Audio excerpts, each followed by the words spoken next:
Hey, welcome to Worthy Mother podcast. Today we are going to be talking about navigating a successful career while being a dedicated mother and all that comes with that. It can be fairly complicated. Through the challenges, we are attempting to kind of remain on top of things and show up for our kids. It could be hard, but it is something that so many mothers do. And I hope we can learn something from this conversation for ourselves to help us implement ways to show up for our kids while showing up for ourselves, showing up for our careers, shooting for the stars, all of that. Welcome to Worthy Mother Podcast. I'm your host, Emily Hardy, a mom of two on a mission to help moms everywhere feel less alone. This is not a parenting podcast. Instead, it's a space for pushing back against societal expectations of perfection and embracing self-compassion in your motherhood journey. Let's get into it. Our guest today is Brittany Racine. She is a single mother of two boys and has defied the odds and built a thriving real estate career. Despite facing numerous challenges, including a failed business and a traumatic divorce, Brittany has emerged stronger than ever, creating a fulfilling life for herself and her children. And she is here with us today to share what that journey has looked like for her. And we will all be able to take away from this episode how to better juggle all the things, even when it feels impossible. So, Brittany, welcome to the podcast. Can you just tell us about yourself? Give us Thank you the for having overview of me. who you are. Yeah. I have an 11 and an almost 9-year-old boys, both boys. So before I had kids, I was a personal trainer. And when I was pregnant with my oldest son, I decided to get my real estate license. My mom has been a real estate agent. I want to say she started about 6 years before me. And she was like, I really could use some help. Like, if you just get your license, it'll be flexible with the kids' schedule. So I was like, all right, I'll give it a try. So I started working with her 11 years ago. And in the beginning, it was a lot of bringing the kids with me to things, which made it a lot more difficult. And now that they're both in school all the time, it makes it so much easier for me to get a lot of things done. So, fast forward 11 years from then, I got divorced 5 years ago. I moved 2 years ago. And now we're in a happy little house, and I love the town that we're in and all the people here. So we're super just like grounded and connected in this area with just like the best people around us. So it's really helped me be able to level up in my business and kind of like get out of the chaos of divorce and bringing your toddlers to work. So much easier now. Yeah. I have a 6-year-old and an almost 4-year-old, both boys. So I'm like just a little bit behind you, a few years Yeah, I behind you think in terms of, that's how old mine were when I was separating. yeah. So I'm right Like there. I'm right going through a separation and yeah, for like 5 years. 5 and 3. So Yeah, it's, they were like 5 and 3 when we started separating. yep, that's exactly So, where mine are. yeah. It's really cool for me to be able to have conversations with moms who, sometimes it's like totally different experiences. And I learned so much from moms who have totally different experiences, but it's always cool for me to be able to look at somebody and see parts of myself in their story. And sometimes like things Mhm. line up like that and to be able to learn from that. And I hope for listeners too, with the stories that moms share on here, there's just connections we can make to our own lives that it has an impact when you can be in the thick of it and see Right. And somebody see who's the kind of way out. overcome. Yeah, it makes a huge difference. So I'm super excited to pick your brain and kind of Yes. learn more about your story. How would you describe your day-to-day life now? And maybe what did that look like when you were in what you called kind of the chaos of, The managing chaos. the career with the toddlers and the divorce and all of that? Which one do you want first? The good or the bad? I don't know. You decide what's going to be more helpful for us to hear first. I'll start where I'm at now because I feel like I have Okay. a pretty good grip on my routine. I have a lot of things in every day. Like, I am one of those people that's just extremely self-motivated. And especially from what I've learned from my divorce, I don't like putting the outcome of things in other people's hands anymore. Like, that ruined it for me. So that actually motivates me even more to do the things I need to do. So in the morning, I get up at 6:45 every day, get the kids up, feed them. But we're very routine in the morning. One of them's kind of like a sloth in the morning, and the other one's kind of up and ready to go. But they get out the door early. At like the bus comes at like, oh, the bus. The bus was new when we moved here, so 2 years ago. And at first I was like, I don't know, I'm scared of the bus. They're gonna learn like bad things, and I was nervous about it. Learn whatever you got to learn on the bus because this is the most convenient thing I've ever had. I don't have to wait in that pickup line. I don't have to leave my house in the middle of the day, like again, to go, you know what I'm saying? And they like the bus too. So they get on the bus at like 7:45, and then I always go do my workout then. So I work out at Pier Bar. It's like a half a mile on the street. I go looking extremely ugly every day, like just wake up and get out the door. It's all girls. There's maybe like two guys that go, but it's all girls and they're in all walks of life. I have divorced people, single people, like old people, young, like everything. And it's just a great like women community. So I do my workout from 8:30 to 9:30 every day. That's like my little hour of no distraction because I don't have a phone and I'm just like going through everything in my brain, what I got to get done for the day. So then after that, this year I kind of shifted into like doing like a 20-minute manifestation session or like journaling, which sounds weird. And I never thought I would be like, let me go journal, but it has really helped. So, I'll listen to either like a guided meditation or some kind of like audiobook or podcast and kind of try to align myself in like for like 10, 15 minutes if I have that time in the morning, unless I have appointments. But then I'll really just knock out either appointments. I feel like I have a lot of Zoom appointments lately, which has made it easier than physically going somewhere. But I mean, showings, home showings all over the place, listing appointments all over the state, really. So a lot of prep, but I work from home if I'm not physically on an appointment. I don't go to the office because I feel like everything is close to where my house is now. So it makes sense for me to just stay here. And then I can like knock out laundry in between, like, here and there while I'm working on stuff and order my groceries and whatever. And then once the kids get off school at like they get home at maybe like 4:15, 4:30, I have to kind of take a break from work from like the time they get off until like 9 p.m. because we're running to sports and we're, like football, you have like every pad possible. So it takes forever for them to get ready. And then you got to like babysit all the different equipment so you don't lose it. Right. And then by the time you get them there and then you get them home, you have to like shove food in their face, get them showered, do the homework, and then get them to bed at a decent hour. Like mine have to get to bed early just for functioning. So they're usually in bed by like 9:30. And then most of the time I'm picking up the house, I'm getting preparing for the next day. And then a lot of times I'll just bring my laptop with me when I go to bed and finish up whatever I didn't do or reorganize my to-do list for the next day. So I know what are the top, like what's the priorities for tomorrow that either I didn't get to today or just based on whatever appointments I have coming up. Okay.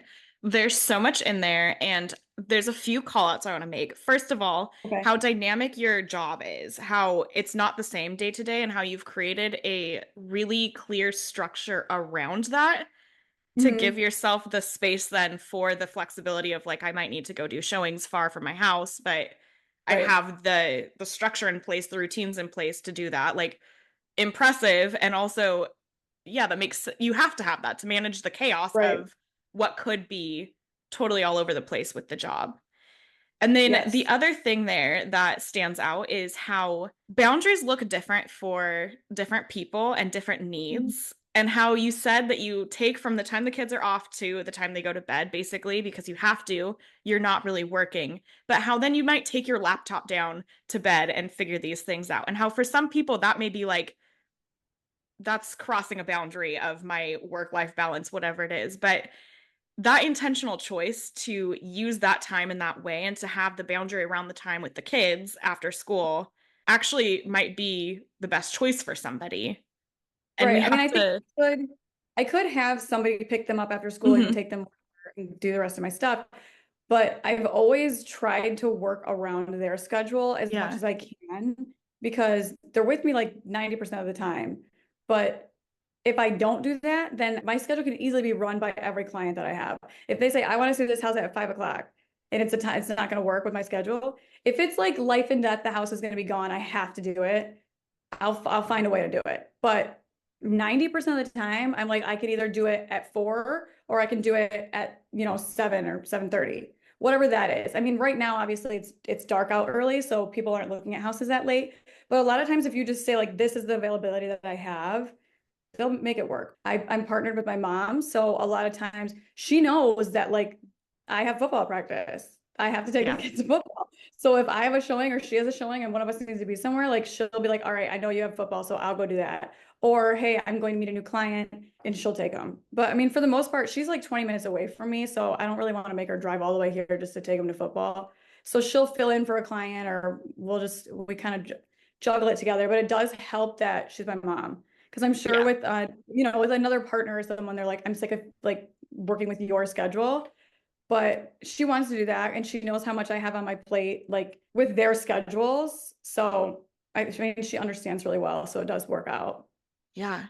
It's like it's the boundaries with the flexibility and Mhm. the planning ahead and the knowing what's important, what's gonna kind of take over as like this may be the priority, even though there's a boundary set there today. This is gonna take precedent, but being able to be flexible with that in a way that is conducive to productivity, to Yeah. you being able to be there for your kids and do what needs to happen.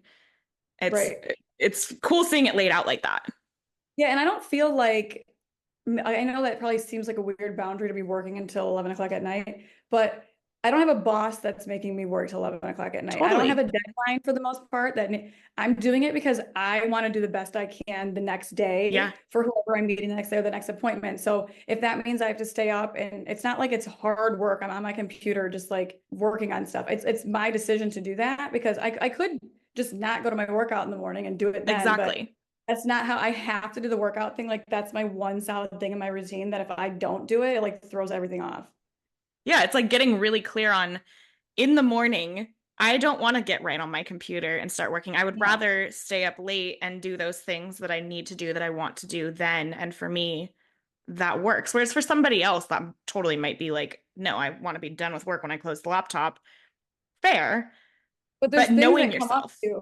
Things Yeah. come up with the job all the time. Like I had clients that were texting me the other night at 12:30, like midnight, asking me questions. I'm like, do you guys like I would feel weird like texting somebody this at this hour. And it was about something like totally not important. It Like was not not. about closing on the house. Yeah, no, it was like something super simple that I think I had already answered the question too, but I'm like going over it and I'm like, why? I don't know why I'm even replying at 12:30. Like I can totally put this off until like 8 a.m. and it'll be fine. But I mean, I was already up and it's not like I had to search for the answer. I already knew what it was. You know what I mean? So, I mean, I'm not, even if I close my laptop at 5 o'clock, like my phone's still going to be ringing. People are still going to need things forwarded to them because things change all the time with every deal. Yeah, totally makes sense. Okay, so going back in time then Oh, yeah. to the time where that wasn't like this, or The you day to didn't day have of things back kind of under then. control. What did things look like? And maybe what changed? Like what had to change to get to where you are now? Well, there was a lot. We're about to go down a rabbit hole, Let's right? go. I got really excited over here in my happy world that I forgot the other.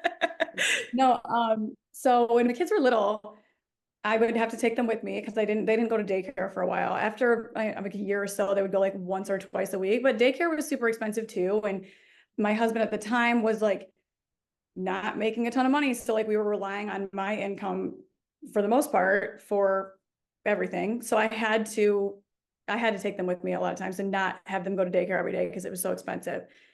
So then when about a year before we got divorced or separated, he decided that he was going to buy this fast food franchise. And I was like, great, this sounds like it sounded like a better career than like and something a little bit more.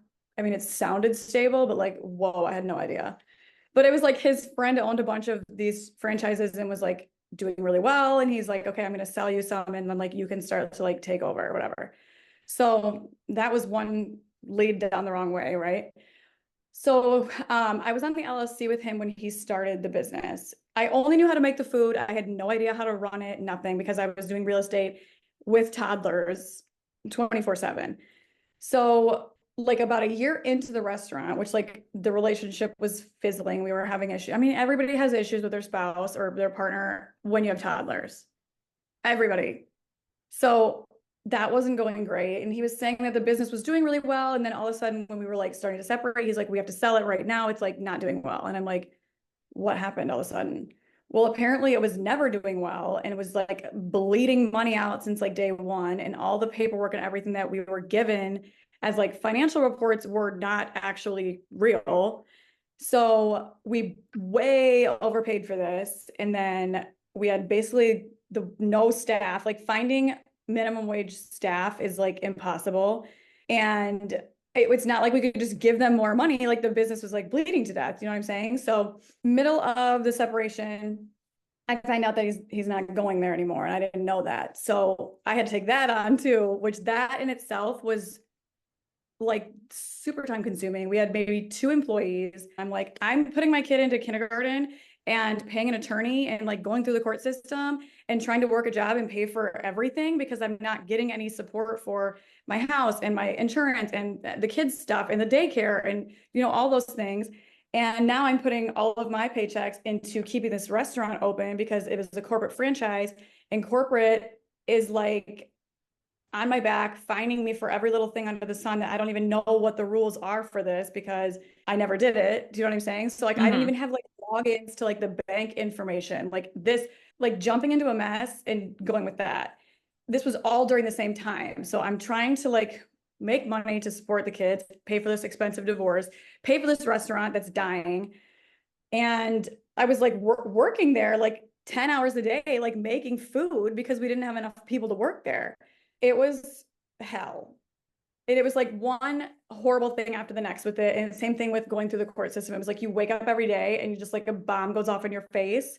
And then you just have to like deal with it. And then you go to bed and you're just like, I don't even want to know what's going to blow up in my face when I wake up because I know it's going to be so bad. Whether it was from the court or from the restaurant, it was just one thing after the next with it. This was all going on during COVID. So like the court process took 2 years, drug out from COVID, but also like they wanted to drag it out. I don't know. And then same with the restaurant. It was just like I was trying to sell it. And then I eventually just closed it and moved. I mean, I didn't move far. I moved like 25 minutes away, but I closed that. I think it's only been about 2 years because I was just like, I feel like I'm carrying a dead body around everywhere I go and I Hmm. need to just like bury this thing and move on. And all that while like raising little kids. All Like, that while raising kids and like solely providing for them financially and doing all of their sports, all their school, paying for all their stuff, and going through court, which cost me like $40,000 in attorney fees. yeah, And they're like, maybe you should get an attorney for like this franchise because like you might have to file bankruptcy for the. I'm like, I'm traumatized of court right now. Like that's the yeah. last thing I want to do. So yeah, all of those at the same time. Okay, so besides making that decision to say no, I mean, obviously Mhm. there's like closing the restaurant probably pretty immediately stopped some of that chaos because you were no longer having to show up there and do that. And then with the divorce kind of finalizing and moving on past that, there's a kind of a natural wrap up in both of those things. What decisions did you make in that to get from that place of total chaos to where you're at now, where you are living this life that is, in a sense, thriving, right? You have the structure, you Yeah. have the ability to show up as a mom and as somebody in your career and for yourself in big ways. What decisions, what did that look like, that transition? Well, at first, I mean, I was scared because I was just like, I don't want to get the mail and know like what I'm being fined, or I don't want to check my email and know what I'm going to be getting fined for all these different things. So, I mean, it was definitely scary at first Hmm. because I was just like, what happens now? So it was like kind of a waiting period of just like waiting for the next storm to come, but like not knowing what it is. So that was hard for a while. But at the same time, it was like, at least it's coming to an end. So I had to do that. And it was just like, whatever storm comes, I'm just gonna have to deal with it when Yeah. it gets here. But nothing can be as bad as that.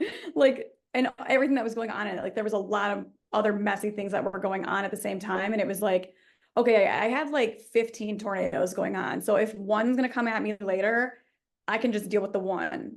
But it's not gonna be nearly as bad as the 15. Hmm.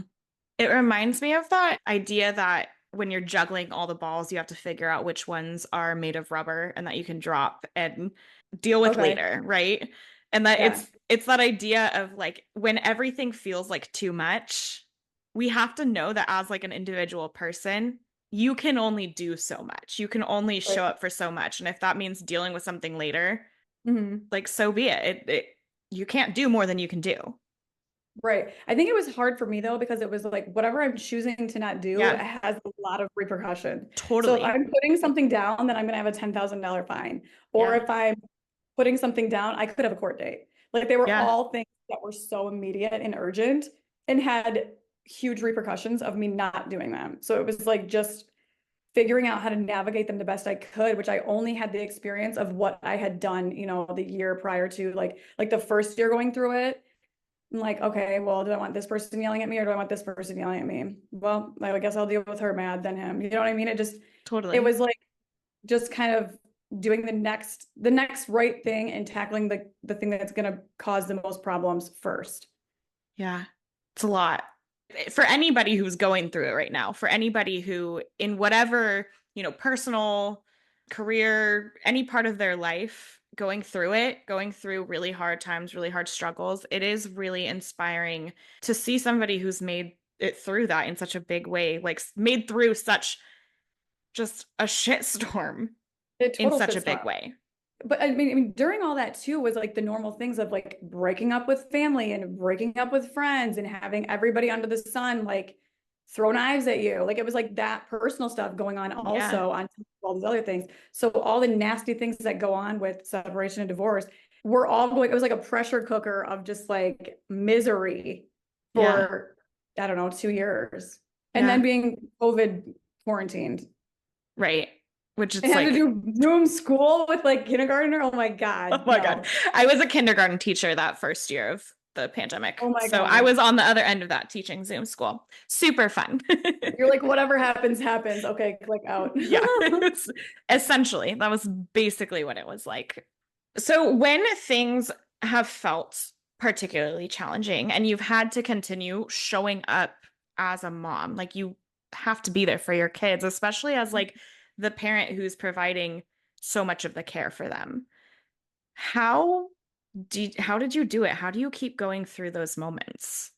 I feel like when it was really bad, there was definitely times where I'd have to like go in my room and like close the door and just be like, okay, get it together somehow. And whether that meant like I'm gonna cry for 20 minutes, but then after 20 minutes, I'm done. I'm not crying Mhm. anymore. I'm not thinking about this anymore, or this is gonna like ruin my whole day and everybody else's day around me. Because I really realized that like the more unhealthy I was mentally, like I just couldn't be a good mom in that state, no matter what I was doing. Even if I was taking them all over the place, I couldn't be what I needed to be. So kind of taking a time out has been really helpful for me when it's really bad. And then also just knowing like whatever it is that's bad is not forever. It's almost like giving birth, when you're giving birth and you're like, God, this is horrible, but you're like, okay, there's only a couple more, however long. It's not forever. It's temporary. It's temporary. It's temporary. I feel like knowing your situation is temporary, even though it sucks and even the next step might be worse, it's temporary. So just like reminding yourself that like this is temporary, this sucks. I can't wait to get this over with and just rip the band-aid off and get it over with. But I mean, definitely requires a lot of like mindset things, whether it's podcasts, audiobooks, reading, journaling, praying, all the things. But putting a timeline on how long am I going to be mad about this? Yeah. Or how long am I going to let myself be mad? Which I mean, sometimes is sucks because then you could be like, okay, I'm over it. And then like an hour later, you get a call from your attorney and then you're like pissed out about something else. You know what I'm saying? But it's like try to intentionally put a timeline on it of like, okay, every time I think about this again, I'm gonna be like, no, we're not going there. Yeah. Like give yourself the space to get the emotions out, Yeah. to feel the anger, to feel the Yeah. frustration, to Don't feel ignore whatever it it. is. Or like, yeah, or I'd call my cousin and I would just be like, I need to rage talk shit for like 20 minutes and then throw it up all over whoever and then it's done. Yeah. The power of like ranting can be Yes. huge. That Yes. But intentional not too long ranting. because then it Yeah. drags on. Right? Yeah. Like the getting it out, giving it the space to be there and exist and to express that, but then also knowing that like we can't stay in that place forever. There has to be a forward movement from that. Right. What advice would you give to somebody who feels like they're in the chaos of motherhood and everything else in a really big way and maybe doesn't feel like you know, when everything's going on, when there's so much going on, it doesn't feel like you can stop and figure out how to move forward from there. What advice Hmm. would you give in terms of mindset, maybe habits and routines to get yourself to a place where you're not so much living in that day-to-day chaos and maybe moving towards a place of actually living in a day-to-day that is really peaceful and not necessarily easy, but a lot easier, right? Right. I think for me, one thing that's been really hard as a mom is like not having control. And I think that's definitely harder when they're little because you Mhm. have no control over anything. They don't even know where they are, what's going on. So like the control is just gone. But then I feel like we kind of get in this mindset of we don't have control. And Mhm. so we just like let go of control of a lot of things. But one thing that I learned during all this was if you can control something about it, you have to take control of it, or somebody else is going to take control and give you whatever you get. And that's what I didn't realize. Like I had a part in the outcome. Otherwise, I'm just waiting for somebody else to make the decision that I'm not going to like. So don't wait around for other people to make decisions. Don't make your decisions based on fear or on other people's opinions. If I don't like something that someone's saying, or I don't like what somebody's saying about me or whatever they're doing, tell them. I feel like we're in such this like people pleasing way. It's just like, oh, they did this to me and this, then stop letting things happen to you and make them happen yourself. And I mean, that's hard with toddlers and babies for sure. But the older they get and the more like independent they are, you can do that. And I'm not saying necessarily with your kid, but like in just stressful circumstances. Yeah, it totally makes sense. Like, even when things are out of our control, finding Mhm. what is within your control and focusing on that and like taking the responsibility for those things that we do have agency in. Because, yeah, so often it can feel like you're just swept up in the current of life. Motherhood, yes, kids, you can't control how they're showing up, right? But then everything else too. And it's like, yeah, there might totally be things that are completely out of your control, but you can control how you react and respond to those things. And you can control other things that maybe you're just kind of letting it go to the Right. default. Right. Yeah. Whether it's how you're treated or what you're filling your brain with, those are things you can control. So if you're filling your brain constantly with things that make you feel like shit about yourself, like you're doing that to yourself. So take control of your thoughts, take control of your action. Don't allow people or situations to happen to you, especially if you are nervous they're not going to go the way you want. Like you have to take initiative in those situations to make sure that it is going to end up how you want it, because nobody's going to give you what you want, because first of all they don't know what is going on, they don't know how to, and maybe they don't want that. So if we're constantly waiting for somebody else to do what we want, we're 9 out of 10 times probably going to be disappointed and then mad and then just wasted all of our time sitting here when we could have just done it ourselves. Yeah, it turns into like this ugly cycle of Let down. not good. Yeah, it's not good. It's you have to show up for yourself. Mhm. Yeah, definitely. Your story is really powerful. It's really incredible to see how somebody has gone through that journey in a relatively short amount of time and come through on top, right? Like you've figured out a way to put yourself first, put your family first, do what you need to do to create a life that is what you want, right? It feels good. Mhm. Something that I love asking moms at the end of these conversations is about caring for ourselves because I think for moms, as we said, there's a lot of factors to why that might feel hard to show up and care for ourselves. However, it's also crucial.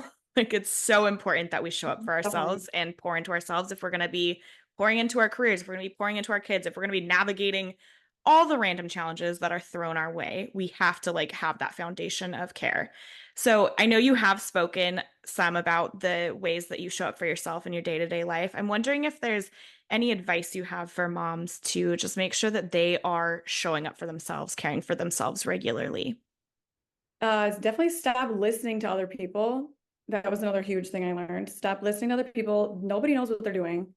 Nobody's living the same life as you. And then we constantly dictate our behavior and our actions on somebody else's opinion or somebody else's advice or what someone can think of me if I don't do what they told me to do, and needing to be just over validated. So stop putting everything on other people. And then also, I guess, realizing how you want to feel about yourself and then learning how to feel that way, whether it's reading a book or listening to a podcast, whatever it is, realize what you want to feel like first and then take whatever steps needed to get there. But for me, I think it's definitely been transitioning. My thought process has been huge, and just saying no to people. And I know everybody's like, just say no if you don't want to. And then we still say yes. But it's not necessarily for me, like say no to like going to something, but it's just like it's saying no to like other people's opinions or other people's thoughts about something. It's like you can say no in your head to that without actually telling them no. So say no to like the toxic things that you don't want to feel like and you don't want to be controlled by. Because I think a lot of times we don't feel rested because we're controlled by external things that really don't matter. Does that make Yeah, sense? it totally Okay. makes sense. And I've never really heard it laid out in that way of like, we can literally say no. You can be scrolling Instagram and see something that you disagree with. And And just like, say no. yeah, Not like for me. acknowledge it. Acknowledge Yeah. that. It doesn't have to even like come out. It doesn't have to go to anybody, but like acknowledging that for yourself of like, I don't subscribe to that. Like, Yeah. no, thank you. How huge that can be in just like understanding who you are and what you need and what actually serves you because there's a lot out there that doesn't. Right. And I think there's a lot of things too that like make us judge ourselves. Hmm. So if you're looking at something that's making you feel bad about who even knows what it is, it's some kind of insecurity and it's not even directed at you. Just saying no to that. Like I'm not going to let that make me feel less than whatever. Yeah, But it's such a huge brain like transition that we're so not used to because we're all like conditioned to feel this way and like think this way and we see all these other different things and there's all these like subliminal messages and all these other stuff that we're looking at that we don't even realize that like oh I actually can do that. I just am not used to it because I've never done it and maybe nobody around me does things like that. So it's like it's foreign for us to even realize that like we can say no or shut things out. totally. I love that advice. I'm going to be taking that with me because I think that is such a good tip. And yeah, again, it's not necessarily easy to start doing that, but just recognizing that you can start doing that and practicing that skill of like, no, how Yep, not wasting life-changing my that can time on be. that, not feeling like this about whatever. Yep, It's huge. definitely. Brittany, how can listeners connect with you, learn more about what you do, maybe if they're in your area and want to buy a house, or just like follow your journey? Yeah, so I'm on Instagram at Brittany Racine underscore, and then I'm also on Facebook just at Brittany Racine. But I'm doing all the things, so real estate, and then I'm also doing like LTK, fashion stuff, and like home decorating things, all of that. And then I've been doing a lot of like collaborations too with other business owners and just whether it's talking or going through whatever it is their business is. So I'm kind of very all over the place. I'm also doing a TV show right now that's called The American Dream, which is on lifestyle and real estate. So Oh, yeah, I just finished our third episode last week, and that's that's on all awesome. streaming platforms. That's exciting. I'm gonna have to go look that up. Yeah, I'm on the Michigan one. Amazing. Well, we will go ahead and link all of that goodness in the show notes as well. So if you want to connect with Brittany, you can do that there nice and easily. Brittany, thank you so much for being here. Thank you for so vulnerably sharing your story. Again, like there's so much to learn and so Mhm. much inspiration to take away from that of like we can overcome, we can get out of the situation we're in and into a situation that feels way better where we are able to like thrive, right? So thank you for Just being gotta get here. through the suck. Just get Yeah, through the suck. It's not fun, but it's worth it. yeah. And it's possible. Yes. And thank you for tuning in. You are worthy, Mama.